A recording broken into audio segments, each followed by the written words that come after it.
La mer ronde toujours. Le parfum du sel devançait toujours le soleil à Port-Guidel. Antoine Dubois connaissait ce rituel depuis 63 ans. Depuis l'enfance, quand son père l'emmenait, encore ensommeillé, vérifier les filets. Désormais, assis sur la véranda de la maison qu'il avait bâtie planche par planche, il observait l'horizon avec des yeux qui avaient vu trop de tempêtes pour craindre la mer, mais trop de pertes pour ne pas la respecter. « Papa, tu dois prendre ton médicament pour la tension, » dit Anne en entrant précipitamment, encore dans son uniforme d'infirmière.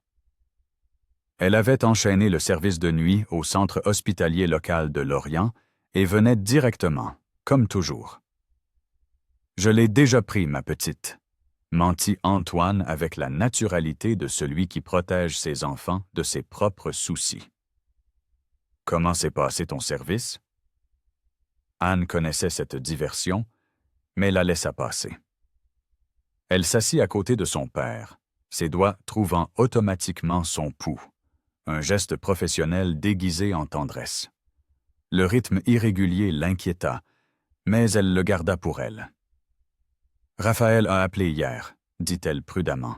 « Il veut reparler de la maison. » Le silence d'Antoine fut une réponse suffisante. Il regarda les murs écaillés par le temps et l'air marin, chaque marque racontant une histoire. Là, sur le chambranle de la porte, les marques de taille des 3 enfants. Dans le coin du salon, la tache sur le sol où Hélène avait renversé de la peinture quand il peignait la chambre d'Anne, enceinte de Marc. Il riait tellement ce jour-là. « Ton frère ne comprend pas, » dit finalement Antoine. Pour lui, ce ne sont que des mètres carrés. Pour moi, c'est là où ta mère a vécu.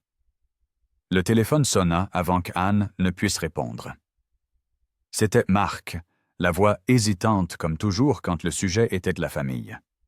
« Anne, Raphaël insiste sur cette histoire de promenade. Il dit qu'il veut rendre hommage à maman. Je pense que papa aimerait ça. » Anne sentit son estomac se serrer. Elle connaissait trop bien Raphaël, le frère aîné qui avait transformé l'ambition en armure après la mort de leur mère.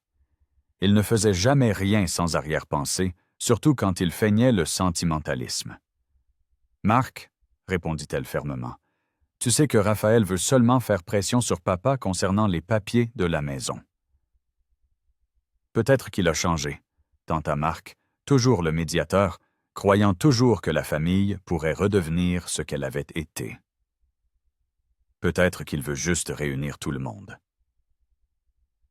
Anne regarda son père, qui observait 2 pêcheurs préparant leur bateau sur la plage.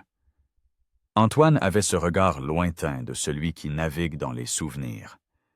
Peut-être qu'une promenade ferait du bien. Peut-être, juste peut-être, que Raphaël avait vraiment changé. « Je vais en parler à papa, » dit-elle finalement. Cet après-midi-là, Antoine reçut Pierre Le Gall, le fils d'un vieil ami de pêche décédé des années auparavant. Le jeune homme, maintenant âgé de 30 ans, venait chaque semaine aider pour de petites réparations, refusant tout paiement. « Monsieur Antoine, le toit a besoin de quelques ajustements avant les pluies, » indiqua Pierre. « Je peux venir samedi. » « Samedi non, gamin, je sors avec mes enfants, » répondit Antoine, une fierté teintée de tristesse dans la voix.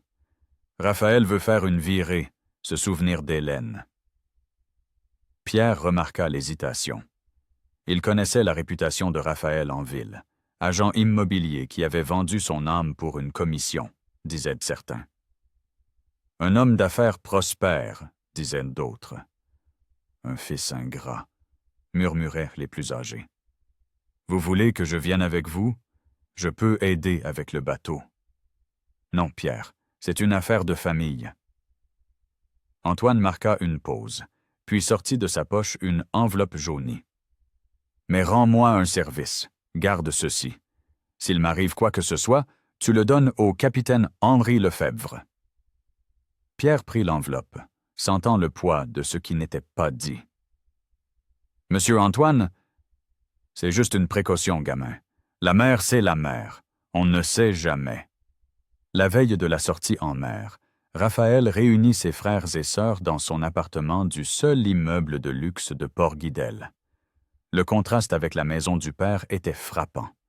Marbre italien, vue sur la mer, climatisation centrale. Demain, on règle ça.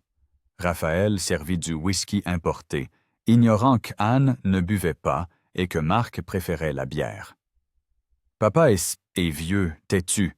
Cette maison vaut une fortune pour les promoteurs. Ça paierait un traitement de première classe pour papa, assurerait l'avenir de tout le monde.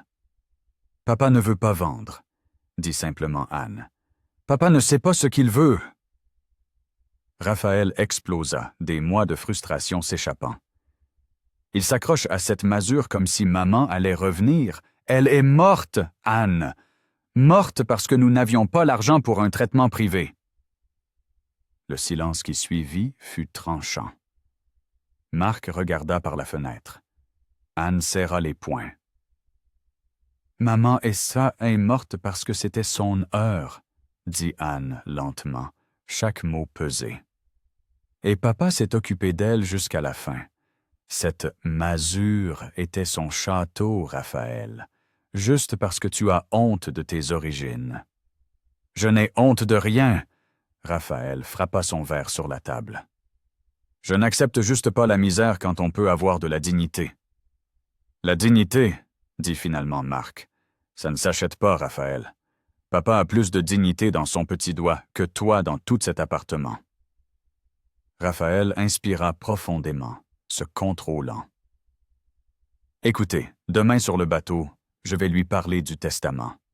Vous m'aidez ou vous vous opposez à moi? Nous serons là pour papa, dit Anne en se levant pour partir. Pas pour toi. Papa, j'ai apporté ton blouson. Anne tendit la veste imperméable. Et ton médicament pour la tension. Tu t'inquiètes trop, ma fille. Raphaël était déjà sur le bateau, vérifiant le moteur avec une efficacité toute professionnelle.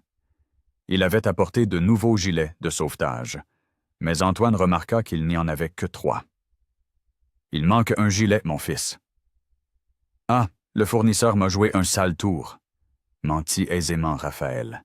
« Mais nous n'irons pas loin, papa, juste jusqu'à l'île aux Mouettes et retour. » Marc aida son père à embarquer, remarquant qu'il se déplaçait plus lentement, la main cherchant un appui.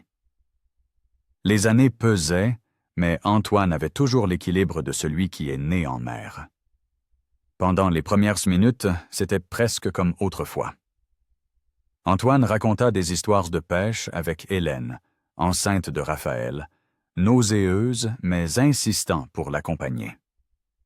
Marc se souvint du jour où il était tombé du bateau et son père avait sauté tout habillé pour le sauver. Même Raphaël se détendit, laissant un instant tomber le masque de l'exécutif. « Ta mère adorait ce trajet, » dit Antoine en désignant l'île. Elle disait que c'était le plus bel endroit du monde. « Ça pourrait l'être, » murmura Raphaël, « si nous avions de l'argent pour en faire quelque chose. » L'ambiance changea avec cette phrase. Anne lança un regard d'avertissement. Marc soupira. Antoine feignit de ne pas entendre, mais sa main serra le bord du bateau. Le vent commença à souffler plus fort. Les vagues, qui n'étaient que des clapotis, se transformèrent en murs d'eau. Le bateau tanguait dangereusement. « Mieux vaut rentrer !» cria Marc par-dessus le vent. « Pas encore !» répondit Raphaël. « Papa, nous devons parler de la maison, du testament. Pas maintenant, fiston. » Antoine tentait de garder l'équilibre. « Maintenant, si. Tu ne veux jamais en parler. Tu nous caches quelque chose? » Raphaël s'avança, frustration et cupidité obscurcissant son jugement. « Cette maison vaut des millions, papa, des millions, et tu la laisses pourrir. »« Raphaël, arrête !» cria Anne quand une vague plus grande fit tanguer le bateau. « Je n'arrête pas, j'en ai marre de voir une opportunité se transformer en misère. » Raphaël saisit le bras de son père. Montre-moi les papiers. Où sont les documents? Lâche-le. Marc tenta d'intervenir. Dans la confusion, le bateau tanguant violemment, Raphaël poussa son père pour le forcer à s'asseoir. Mais il calcula mal sa force, mal l'équilibre, mal tout. Antoine, déjà déséquilibré par l'âge et la tempête, chancela en arrière. Marc tenta de le retenir. Anne cria, mais la mer fut plus rapide. Le corps maigre d'Antoine frappa l'eau glacée avec un son qui resterait à jamais gravé dans la mémoire des 3 enfants. « Papa! » Anne ne réfléchit pas, faillit sauter elle aussi, retenue par Marc. Raphaël resta paralysé, réalisant ce qu'il venait de faire. Ses mains tremblaient, non pas du froid, mais de l'horreur de la compréhension. « La corde! » cria Marc, jetant la bouée. Mais Antoine, sans gilet, luttait contre les vagues. Ses enfants virent le moment exact où il comprit qu'il ne survivrait peut-être pas. Et même ainsi, même en se noyant, il leva la main non pas en désespoir, mais en bénédiction. Un geste de père pardonnant même l'impardonnable. « Fais demi-tour! » Anne frappa Raphaël. « Fais quelque chose! » Raphaël tenta, les mains tremblant tellement qu'il parvenait à peine à manœuvrer le moteur. Il démarra mal, accéléra quand il aurait dû manœuvrer, et le courant emporta Antoine au loin, chaque vague le cachant davantage, jusqu'à ce qu'il ne reste que l'écume et l'absence. « Il est parti !» Marc tomba à genoux. « Notre père est parti !» Anne pleurait, serrant contre elle le gilet que son père aurait dû porter. Raphaël vomissait par-dessus bord, le whisky cher mêlé à la bile et à la culpabilité. Ils parvinrent d'une manière ou d'une autre à regagner le port.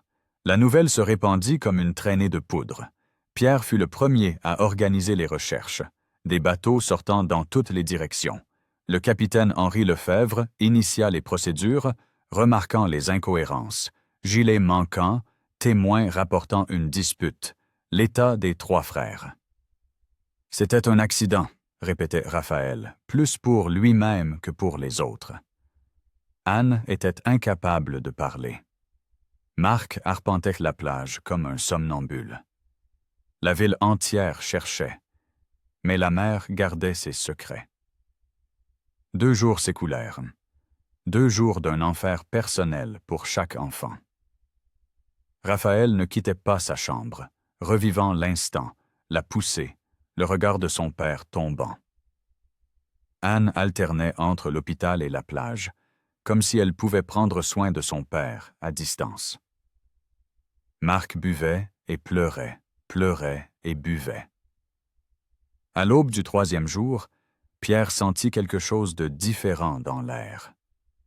Il était pêcheur dans l'âme, comme Antoine le lui avait appris. Le vent avait tourné, la marée aussi. Il prit sa petite barque et suivit son instinct pur jusqu'à une crique que peu connaissaient, un endroit où les courants se rencontraient. Là, agrippé à des débris, plus mort que vif, se trouvait Antoine. « Tiens bon, père Antoine, tiens bon !» Pierre le tira avec une force surhumaine. Son corps était glacé, ses lèvres violacées, mais il y avait un fil de vie, aussi tenace que l'homme lui-même. « Papa, » murmura-t-elle. « Papa, c'est moi. » Les yeux d'Antoine s'ouvrirent là. Lentement, se fixant avec difficulté. « Ma petite... » Marc arriva en courant, trébuchant sur ses propres jambes. Il s'agenouilla près du lit, tenant de la main de son père comme un enfant effrayé par l'obscurité. « Pardonne-moi, papa.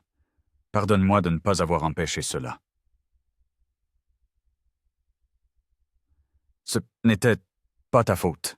Antoine parvenait à peine à parler, mais il le fallait. « Où est Raphaël? » Raphaël était à la porte, sans le courage d'entrer. Anne le vit et ressentit colère et pitié à parts égales. Il était détruit. Barbe mal rasée, yeux cernés, portant le poids du quasi-parricide. « Entre » demanda Antoine d'une voix faible. Raphaël s'approcha lentement, s'attendant à des accusations, des cris, de la haine. Mais Antoine le regarda simplement avec une tristesse infinie. « Je te pardonne, » dit-il simplement. Raphaël s'effondra. Il pleura comme il n'avait pas pleuré depuis l'enfance, quand son père le consolait après des cauchemars. Mais certains cauchemars sont créés éveillés, et ceux-là sont les plus difficiles à surmonter. Le capitaine Henri Lefebvre avait besoin de déposition. L'enquête suivait le protocole, mais il y avait aussi l'enveloppe que Pierre avait remise, scellée, avec l'instruction de ne l'ouvrir qu'en cas de décès. Henri demanda la permission à Antoine de l'ouvrir. À l'intérieur, une lettre manuscrite et des documents notariés. Antoine avait dicté la lettre à Anne pour qu'elle la lise à voix haute, encore trop faible pour tenir le papier lui-même. « Si vous lisez ceci, c'est que la mère m'a emporté avant l'heure fixée par Dieu, ou que Dieu m'a appelé et que je m'en vais vous préparer une place. Je laisse la maison et le terrain à Pierre Le Gall, à la condition que tout soit transformé en refuge pour les vieux pêcheurs et les veuves de la mer. La maison a été bâtie avec amour et doit servir l'amour. Mes enfants ont déjà ce dont ils ont besoin, certains plus, d'autres moins en argent, mais tous sont égaux dans mon cœur. Je pardonne toute erreur, car le pardon est le seul héritage qui ne pourrit pas. » Signé Antoine Dubois, pêcheur. Le silence qui suivit fut absolu. Raphaël comprit que son père avait rédigé ce testament bien avant la sortie en mer, avant la pression, avant que la cupidité ne montre son visage hideux. Anne saisit la sagesse de la décision. En retirant la maison de l'équation, on retirait aussi la discorde. Marc y vit une chance de rédemption. « Monsieur Antoine, » dit Pierre, le visage écarlate, « je ne peux pas accepter cela. »« Tu peux et tu le feras, » répondit Antoine avec une fermeté surprenante pour quelqu'un d'aussi affaibli. « Tu as pris soin de moi comme un fils. Maintenant, prends soin de ma mémoire. » Le capitaine Henri Lefebvre avait des éléments pour inculper Raphaël de tentative d'homicide involontaire ou même d'homicide volontaire avec intention éventuelle. Mais Antoine fut catégorique. « Ce fut un accident. Mon fils s'est égaré un instant, mais il n'est pas un meurtrier. »« Vous en êtes sûr, monsieur ?» insista Henri. « Il y a des témoins de la dispute, de la poussée. » Je suis certain d'avoir déjà payé le prix de son erreur avec ma souffrance.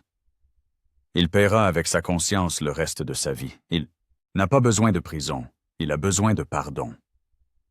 Raphaël fut libéré avec des mesures alternatives, des travaux d'intérêt général et un suivi psychologique. La véritable prison, il la porterait en lui. Dans les semaines qui suivirent, tandis qu'Antoine se remettait lentement, quelque chose d'extraordinaire se produisit. La maison qui avait failli détruire la famille commença à les unir, eux et toute la communauté. Pierre, mal à l'aise avec cet héritage, proposa un partenariat avec les trois frères. Raphaël, pour la première fois depuis des années, mit littéralement la main à la pâte, ponçant le bois jusqu'à ce que ses mains saignent. C'était pénitence et thérapie. « C'est de travers », observa Antoine depuis son fauteuil roulant, supervisant la rénovation. « Je vais arranger ça », répondit Raphaël, et il y avait un double sens dans cette promesse. Marc s'occupa de l'électricité et de la plomberie, découvrant un talent que des années de travaux sans but avaient dissimulé. Anne organisa la partie médicale du refuge, obtenant des dons de médicaments et d'équipements. La maison Hélène de la Mer ouvrit 6 mois après l'accident. Petite, avec seulement 4 chambres, une cuisine commune et une véranda donnant sur la mer.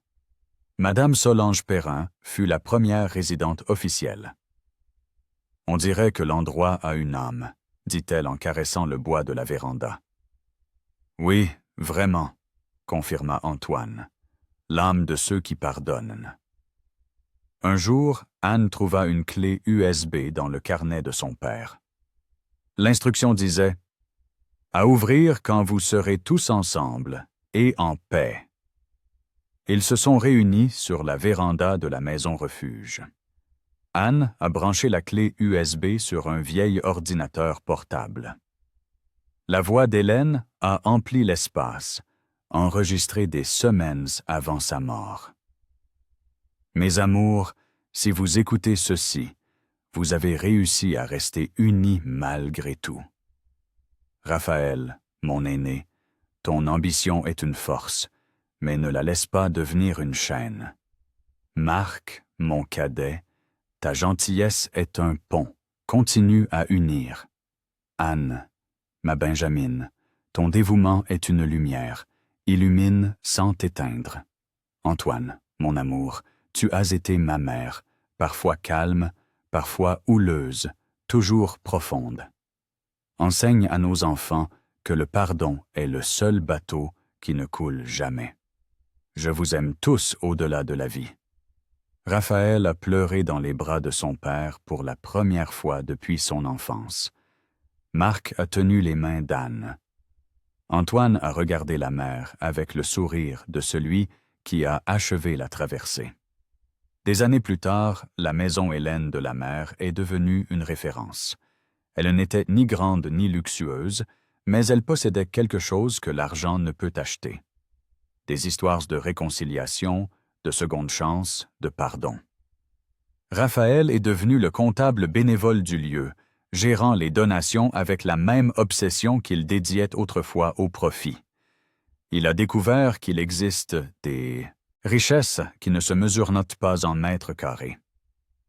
Marc est devenu l'homme à tout faire officiel, toujours avec un nouveau projet pour améliorer l'espace. Il a épousé une enseignante bénévole, a eu 2 enfants qui ont grandi en appelant les aînés grands-parents. Anne est restée infirmière, mais a commencé à dédier ses jours de repos au refuge. Elle a trouvé dans le soin collectif l'extension de l'amour qu'elle avait appris de ses parents. Antoine a vécu 3 années de plus.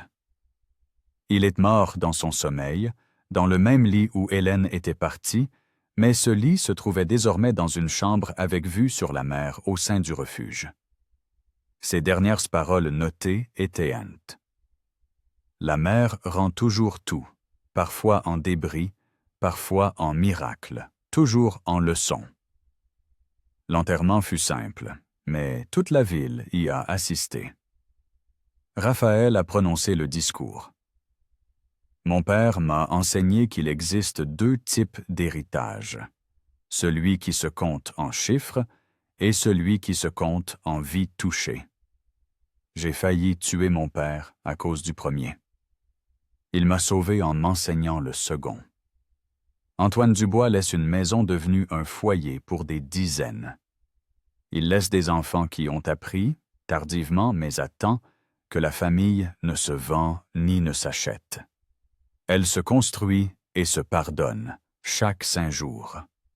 Pierre a continué à gérer le refuge avec la bénédiction des 3 frères et sœurs. À l'anniversaire de la mort d'Antoine, ils font toujours une excursion en bateau. Maintenant, ils emportent des gilets pour tous, mais surtout, ils portent la leçon la plus importante. Le pardon est le seul gilet de sauvetage qui fonctionne même dans les pires tempêtes. Et les après-midi calmes, quand le vent souffle comme il faut, les pêcheurs les plus âgés jurent entendre la mer murmurer les histoires d'un homme englouti par les vagues et rendu par la miséricorde, prouvant que certains miracles arrivent mouillés d'eau salée. Mais ils arrivent. La maison est toujours debout, désormais peinte en bleu et blanc, avec une simple plaque à l'entrée. La maison Hélène de la mer, où le pardon demeure. En dessous, en plus petit, une phrase. En mémoire d'Antoine Dubois, pêcheur d'hommes. Car au fond, comme Antoine l'a toujours su, la mer n'est ni cruelle ni bonne, elle est juste.